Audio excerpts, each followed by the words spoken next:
ഒരു വർഷം മുൻപ് സോഷ്യൽ മീഡിയയിൽ വൈറലായ വിവാഹമായിരുന്നു അനാഥ പെൺകുട്ടി അനാമികയുടേത്. മകൻ വിഷ്ണുവിനെ കൊണ്ട് ജീവിതം കാരുണ്യഭവൻ നടത്തിപ്പുകാരിയായ ഉദയ ഗിരിജ അനാമികയെ വിവാഹം കഴിപ്പിച്ചു. ഏറെക്കാലമായി ജീവിതമാകെ അന്തേവാസിയായിരുന്നു അനാമിക.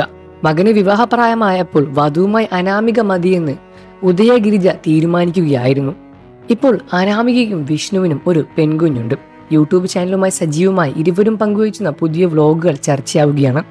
കുഞ്ഞിന്റെ തല മൊട്ടയടിക്കാനായി പഴനി മുരുകൻ കോവിലിൽ പോയ വിശേഷങ്ങളാണ് വ്ലോഗിൽ താരങ്ങൾ പങ്കുവച്ച്. അതിരാവിലെ പുറപ്പെട്ട ഇരുവരും വൈകിട്ടോടെയാണ് ഇരുവരും നാട്ടിൽ തിരിച്ചെത്തിയത്. പൊതുവെ മകൻ കുഞ്ഞിന്റെ തലമുണ്ടനം ചെയ്യുന്ന ചടങ്ങിൽ അമ്മയും മറ്റും കുടുംബാംഗങ്ങളും പങ്കെടുക്കും. എല്ലാവരുമായി ചേർന്ന് പഴനിയിൽ പോകണമെന്നായിരുന്നു അനാമികയുടെയും ആഗ്രഹം. എന്നാൽ അത് നടന്നില്ല എന്ന് അനാമിക തന്നെ വ്ലോഗിൽ പറയുന്നു. ഞങ്ങളുടെ ജീവിതത്തിലെ ഒരു വലിയ ആഗ്രഹം നിറവേറ്റാൻ പോവുകയാണ്. പക്ഷെ ഇങ്ങനെയൊന്നും പോകണമെന്നായിരുന്നില്ല ആഗ്രഹിച്ചത് എന്നും അനാമിക പറഞ്ഞു. ഫാമിലിയുമായി സന്തോഷത്തോടെ ഒരുമിച്ച് പോയി വരണമെന്നായിരുന്നു ആഗ്രഹിച്ചത്. എന്നാൽ അതിന് സാധിച്ചില്ല. അതുകൊണ്ടാണ് ഞങ്ങൾ 3 പേരും മാത്രം ഈ യാത്ര പോകുന്നത് എന്നാണ് അനാമിക പറഞ്ഞത്. വീഡിയോ വൈറലായതോടെ വിഷ്ണുവിൻ്റെ അമ്മയുമായി അകൽച്ചയിലാണെന്ന ചോദ്യങ്ങൾ ഉയരാൻ തുടങ്ങി. മാത്രമല്ല അത്തരം ചോദ്യങ്ങൾക്ക് ഉടനടി പോസ്റ്റുകളും അനാമിക പങ്കുവയ്ക്കുന്നുണ്ട്. എൻ്റെ അമ്മ മരിച്ചു പോകാതിരുന്നെങ്കിൽ എന്ന് തോന്നുന്നു. ചില കാര്യങ്ങൾ നേരിടുമ്പോൾ ചില കാര്യങ്ങൾ തുറന്നു പറയാൻ അമ്മ ഉണ്ടായിരുന്നെങ്കിൽ എന്ന് ഒത്തിരി ആഗ്രഹിച്ച നിമിഷങ്ങളാണ് ഇപ്പോൾ എൻ്റെ മുന്നിലൂടെ കടന്നു പോകുന്നത്. ഒരു അമ്മയുടെയും അച്ഛൻ്റെയും എല്ലാം സ്നേഹം എനിക്ക് എൻ്റെ ഉണ്ണി അണ്ണൻ തരാൻ ശ്രമിക്കുന്നുണ്ട്. എൻ്റെ കണ്ണൊന്ന് നിറഞ്ഞാൽ അല്ലെങ്കിൽ എനിക്കൊന്ന് സങ്കടം വന്നു കഴിഞ്ഞാൽ എൻ്റെ ഉണ്ണി അണ്ണൻ്റെ കണ്ണും നിറയും. ഉണ്ണി അണ്ണൻ എൻ്റെ കണ്ണ് നിറയാതെ എത്രത്തോളം നോക്കാൻ പറ്റുമോ അത്രത്തോളം എന്നെ ചേർത്ത് പിടിക്കുന്നുണ്ട്. പക്ഷേ എന്നെ അത്രത്തോളം ചേർത്ത് പിടിക്കുമ്പോൾ ഉണ്ണിയണ്ണൻ്റെ താങ്ങി നിൽക്കാൻ എനിക്ക് വീട്ടുകാരോ അമ്മയോ അച്ഛനോ ഉണ്ടായിരുന്നില്ലല്ലോ എന്ന് ആലോചിക്കുകയാണ്.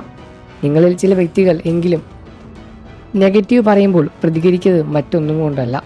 എന്നെ ഈ ഭൂമിയിൽ സ്നേഹിക്കാനും ഇതേപോലെ മനസ്സിലാക്കിയ ഒരു വ്യക്തി ഈ ലോകത്ത് വേറെ ഇല്ല. അതുകൊണ്ട് തന്നെ എല്ലാവരുടെയും സ്നേഹവും പ്രാർത്ഥനയും എന്നും എനിക്കും എൻ്റെ ഉണ്ണിയണ്ണനും ഉണ്ണിമോൾക്കും വേണം. ചില സമയത്ത് സങ്കടം വരുമ്പോൾ ഞാൻ ആലോചിക്കും, ദൈവമേ, എന്തിനാ എൻ്റെ അച്ഛനെയും അമ്മയും പിരിച്ചത്? അമ്മ മരിച്ചത് എന്തിനാണ്? അച്ഛൻ എന്തിനാ എന്നെ നോക്കിയത്? ഞാൻ ഏതേ അനാഥയായി പോയത്? എന്നെ എന്തിനാ അനാഥയാക്കിയത്? എന്നൊക്കെ ഒത്തിരി ചോദ്യങ്ങൾ എൻ്റെ മനസ്സിൽ വരും. എന്നാണ് അനാമിക കഴിഞ്ഞ ദിവസം സോഷ്യൽ മീഡിയയിൽ കുറിച്ചത്. മക്കളും ഭർത്താവും മാത്രമേ തനിക്കിപ്പോൾ സ്വന്തമായിട്ടുള്ളൂ എന്ന് അനാമിക പറയാതെ പറയുന്ന കുറിപ്പുകളാണിത്.